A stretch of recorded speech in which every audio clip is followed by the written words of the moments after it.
हमारे साथ में एमआईएम के जिला अध्यक्ष एडवोकेट शेख शफीक भाऊ है और आज हम इनके साथ चुनिंदा सवालों पर जो है तो डिस्कस करने वाले हैं। तो सबसे पहले जो है तो आपका हमारे चैनल पे बहुत बहुत वेलकम है। बहुत बहुत शुक्रिया कि आप तक चैनल के माध्यम से लोगों तक जाने का मौका मिला। आपका बहुत बहुत शुक्रिया। तो हमारा सबसे पहला सवाल ये है,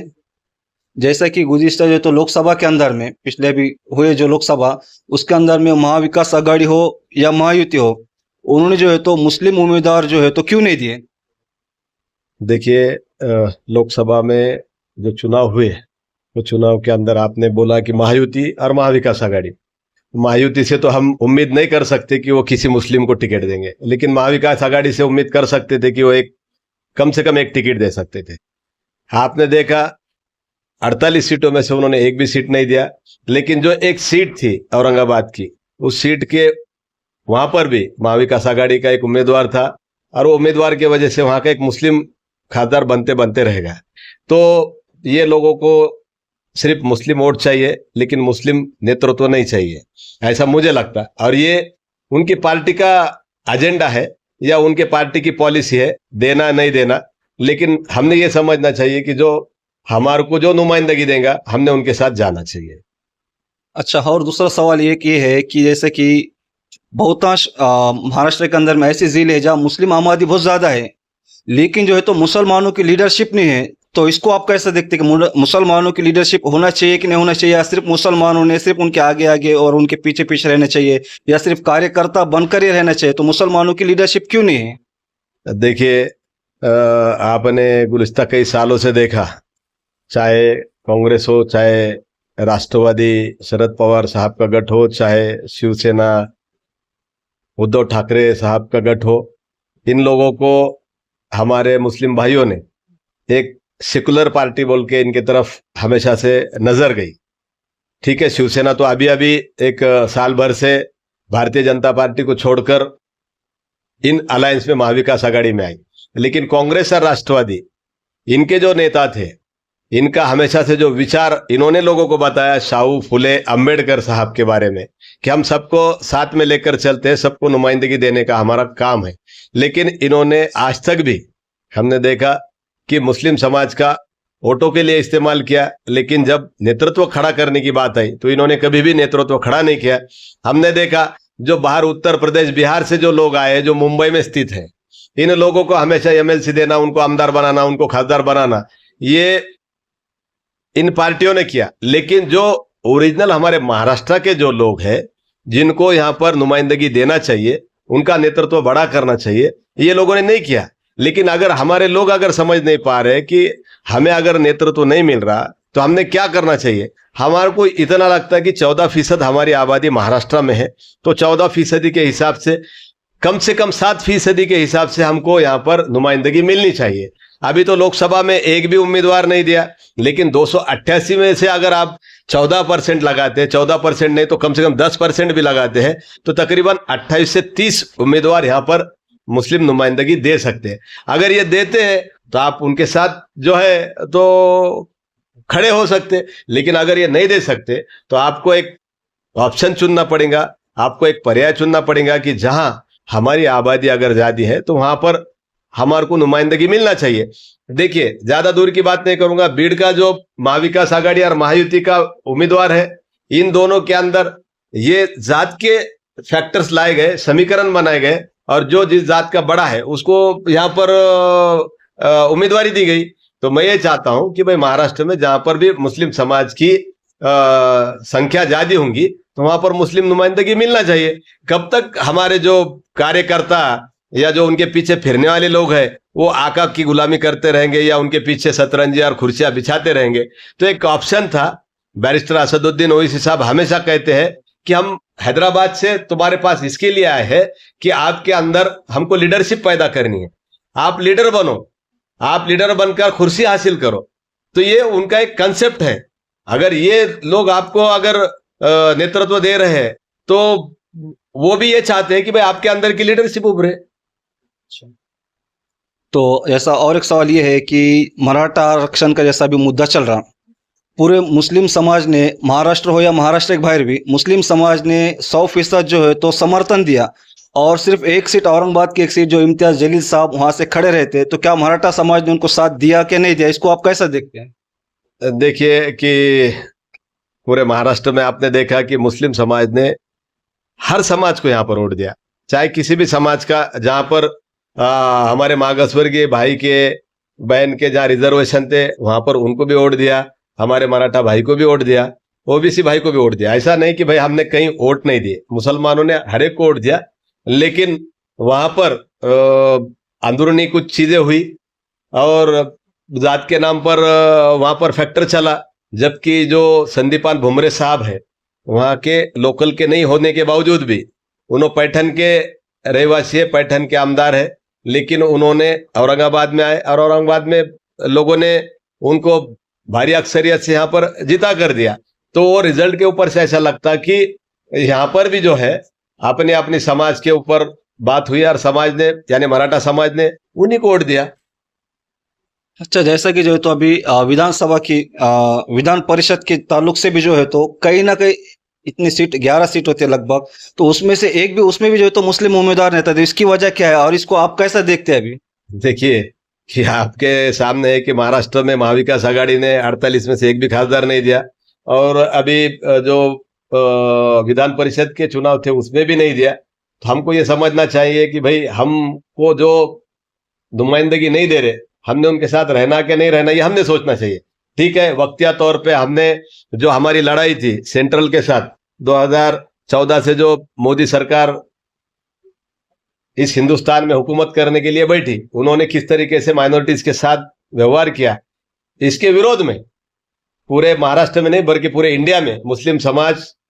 जो सोकॉल सेक्युलर पार्टीज है जो खुद को धर्मनिरपेक्ष समझती है उनके साथ हम खड़े हो गए। लेकिन हम ये चाहते हैं कि आने वाले वक्त में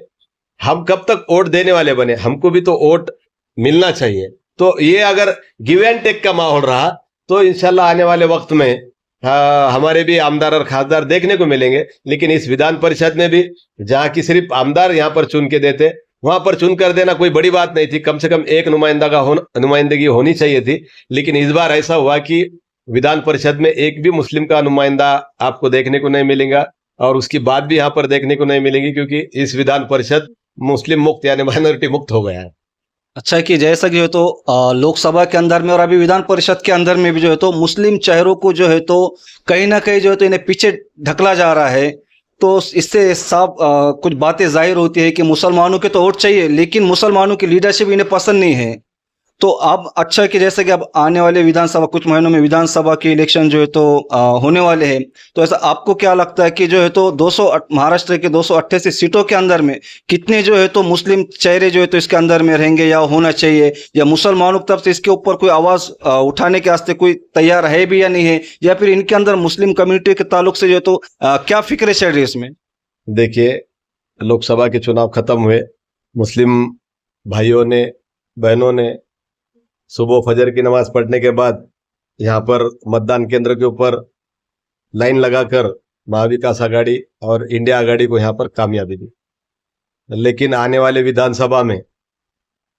अब मैं तो महाविकास आघाड़ी या महायुति का कोई प्रवक्ता नहीं हूँ या कोई उनका स्पोक्स पर्सन नहीं हूँ कि उनके बारे में मैं कहूँ, लेकिन उनकी ये जिम्मेदारी है कि अगर मुस्लिम समाज उनको वोट देता है तो उसी के इसमें परतफेड़ बोल के उन्होंने मुस्लिम उम्मीदवारी यहाँ पर जैसे 288 में से कम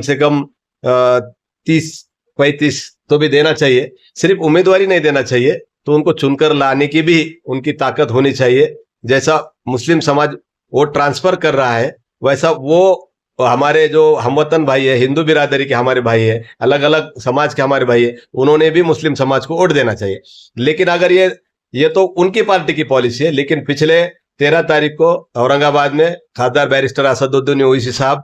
हैदराबाद से तशरीफ लाए थे। वहां पर पूरे महाराष्ट्र की मीटिंग हुई। खासदार इम्तियाज जलील साहब जो महाराष्ट्र के प्रेसिडेंट है, उसी के साथ साथ वर्किंग प्रेसिडेंट महाराष्ट्र के डॉक्टर गफ्फार कादरी साहब और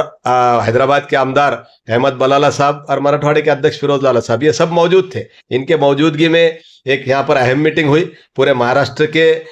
यहाँ पर पदाधिकारियों को बुलाया गया था, सभी डिस्ट्रिक्ट प्रेसिडेंट को और तालुका सदर, शहर सदर को बुलाया गया था। उनसे पूरी मालूमात ली गई, उनके पास से पूरे रिपोर्ट लिए गए और वहाँ पर यह तय हुआ कि हम 288 में से 288 सीटें यहाँ पर लड़ने वाले हैं। वहाँ पर यह भी तय हुआ कि हमारे बीड जिले में जैसा लोकसभा के अंदर हुआ नुमाइंदगी नहीं मिली, तो भाई हम यहाँ के 6 में से 6 विधानसभा मतदार संघ में हमारे जैसे 5 मतदार संघ में हम मुस्लिम उम्मीदवार उतार सकते हैं और एक जो केज और मोमिनाबाद अंबेजोगई का जो मतदार संघ है उसके मतदार संघ के अंदर वो मागास वर्गीय के लिए हमारे भाइयों के लिए रिजर्व है, तो वहाँ पर भी हमारे पास उम्मीदवार है, हम उस भाई को भी वहाँ पर खड़े करेंगे। इसी के साथ साथ असद साहब ने एक बात वहाँ पर बहुत अच्छी कही, सिर्फ हम मुसलमानों को नुमाइंदगी नहीं देंगे, हम जो है हमारे साथ पिछले भी कई जगह पर महाराष्ट्र के अंदर, बिहार के अंदर, उत्तर प्रदेश के अंदर जहाँ जहाँ भी उन्होंने इलेक्शन यहाँ पर कंटेस्ट किए, चुनाव लड़े, वहाँ पर अलग अलग बिरादरियों को नुमाइंदगी देने का काम बैरिस्टर असदुद्दीन ओवैसी साहब ने किया था। और इस चुनाव में भी सिर्फ हम मुस्लिम भाइयों को नहीं, हमारे हमवतन जितने भी भाई है, चाहे मराठा भाई हो, चाहे ओबीसी हमारे भाई हो, चाहे हमारे मागासवर्गीय भाई हो, उन तमाम को यहाँ पर नुमाइंदगी देने की कोशिश करेंगे, ऐसा बैरिस्टर असदुद्दीन ओवैसी साहब ने कहा। अच्छा, जैसा कि अभी हाल ही में 2 दिन 3 दिन पहले जो एक घटना हुई कोल्हापुर के अंदर एक मस्जिद को लेकर के, हालांकि बहुत धार्मिक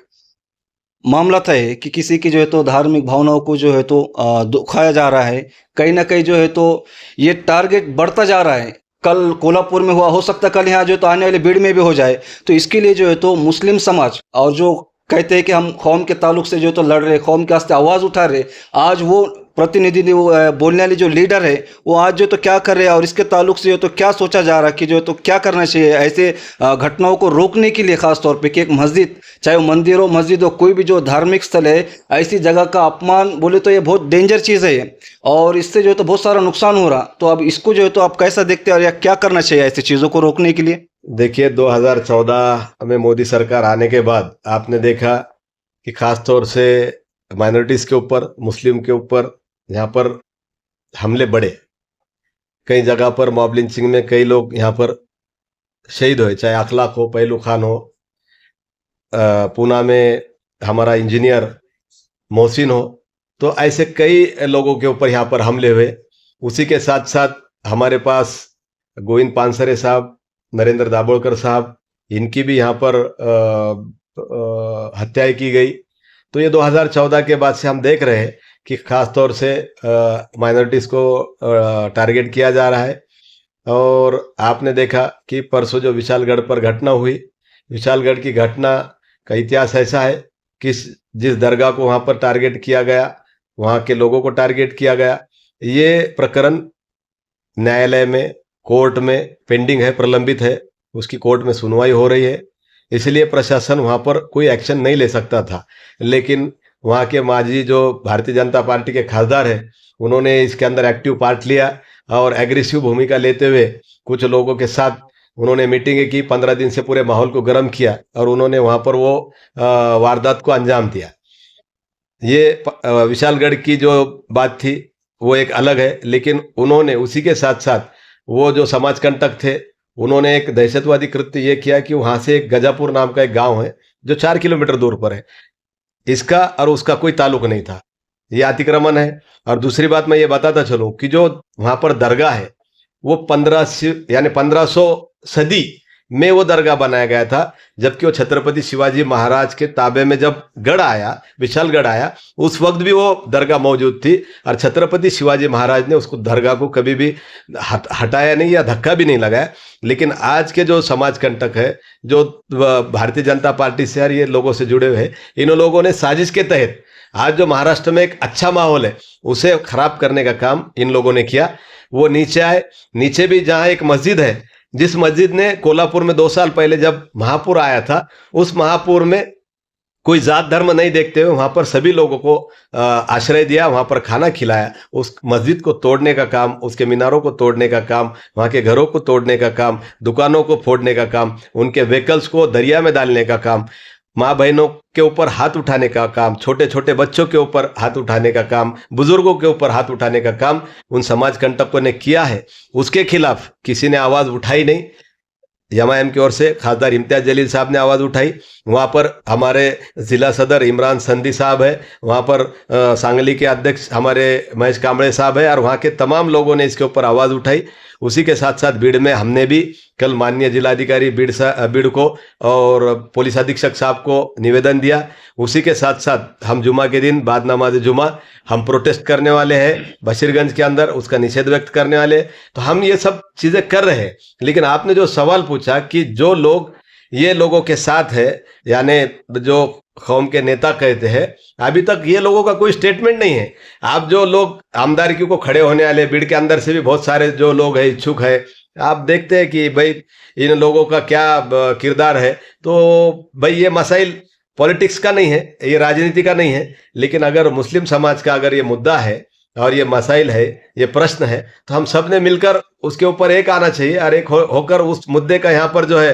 तो विरोध करना चाहिए। और आप देख रहे हैं कि अभी तक उद्धव ठाकरे साहब बोलो या फिर शरद पवार साहब बोलो या नाना पटोले साहब बोलो, इनका कोई स्टेटमेंट इस घटना के ऊपर नहीं है। ठीक है, विशालगढ़ की घटना का नहीं तो कम से कम गजापुर का जो अलग घटना हुई है उसके ऊपर तो आप भाष्य कर सकते थे, उसके ऊपर स्टेटमेंट दे सकते थे, लेकिन कोई लोगों का इसके ऊपर स्टेटमेंट नहीं आया। लेकिन हम जद्दोजहद करते हैं। चाहे बैरिस्टर असदुद्दीन ओवैसी साहब वो सदन में भी बोलते हैं, इम्तियाज जलील साहब भी बोलते हैं, अब वो सदन में नहीं है लेकिन मैदान में बोलते हैं, और हम भी छोटी मोटी कोशिश करते हैं। पिछले गुलिस्ता दिनों में जब जब भी ऐसे कई मौके बीड़ जिले में भी हुए तो किसी ने आवाज़ नहीं उठाई, हम यहाँ पर आवाज़ उठाने का काम करते हैं और करते रहेंगे इंशाल्लाह। जैसा कि एक बहुत बड़ा इशू है ये, अगर देखा जाए तो ये मस्जिद ही नहीं बल्कि जो है तो एक आस्था का मामला है यहाँ पर। तो ये आपसे सवाल है, अगर ये वीडियो आप देख रहे हैं तो क्या इसके ऊपर आवाज़ उठाना चाहिए कि नहीं उठाना चाहिए? चाहे वो मस्जिद हो मंदिर हो, किसी के भी जो है तो इसी जो पाक जगह है उसके खिलाफ अगर ऐसा कुछ समाज कंटक अगर ऐसी कुछ हरकत करते हैं तो आपकी अपनी जिम्मेदारी क्या है कि आवाज़ उठाना चाहिए कि नहीं उठाना चाहिए? और हमारे माध्यम से हम उन तमाम जितने जो मुस्लिम लीडर है वो अपने आप को जो है तो कहते हैं हम कौम के वास्ते ये कर रहे, कौम के वास्ते वो कर रहे, वो आज जो है तो इस मैटर के ऊपर में क्या बोल रहे और क्यों अपना स्टेटमेंट नहीं दे रहे और क्यों जो है तो खुलकर सामने नहीं आ रहे? क्या आज अगर ये इसका इंतजार कर रहे कि कल कोल्हापुर में हो या अपने भीड़ में हो या अपनी जगह पर हो तो इसके लिए उन्हें क्या एक्शन उठा रहे और क्या करना चाहिए? तो इसका जो है तो खुल करके प्रतिक्रिया आना जो है तो बहुत ज़रूरी है। और आपने जो है तो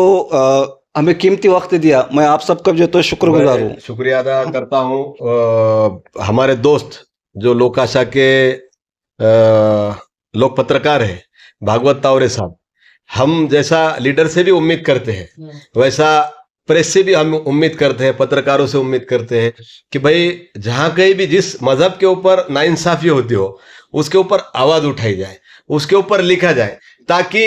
अगली बार ऐसी घटना ना हो। लेकिन हमारे जो दोस्त है भागवत तावरे साहब, कल उन्होंने लोक आशा में एक बड़ा अच्छा लेख लिखा और वो लेख के माध्यम से उन्होंने यहाँ पर जो हिंदुत्ववादी जो लोग हैं, एक हिंदू मजहब एक अलग है और हिंदुत्ववादी होना एक अलग चीज है। मजहब किसी का भी ये नहीं सिखाता कि भाई आपस में बैर रखना, एक बड़ा एक वाक्य है ना, मजहब नहीं सिखाता आपस में बैर रखना, हिंदी है हम वतन के, हिंदुस्तान हमारा, तो हिंदुस्तान सबका है। वो एक शख्स ने हमारे भीड़ के अंदर वो लिखा, मैं उनका शुक्रिया अदा करता हूँ कि उन्होंने बहुत अच्छा कल का लेख लिखा, लोगों ने वो पढ़ना चाहिए और वो उसके ऊपर सोचना चाहिए कि ऐसे कई और लोग होना चाहिए जिन्होंने इस तरीके का लिखना चाहिए। हमने जो है तो कुछ सवालों पर जो है तो चुनिंदा सवालों पर एडवोकेट शेख शफीक वो एमआईएम के जिला अध्यक्ष उनसे जो है तो डिस्कस की और जो सवाल आपके सामने थे जवाब भी आपके सामने हैं। और फिर मिलते हैं हम एक नई वीडियो में, तब तक के लिए अपना और अपने परिवार वालों का ख्याल रखें, सतर्क रहे, सुरक्षित रहे। अल्लाह हाफिज़।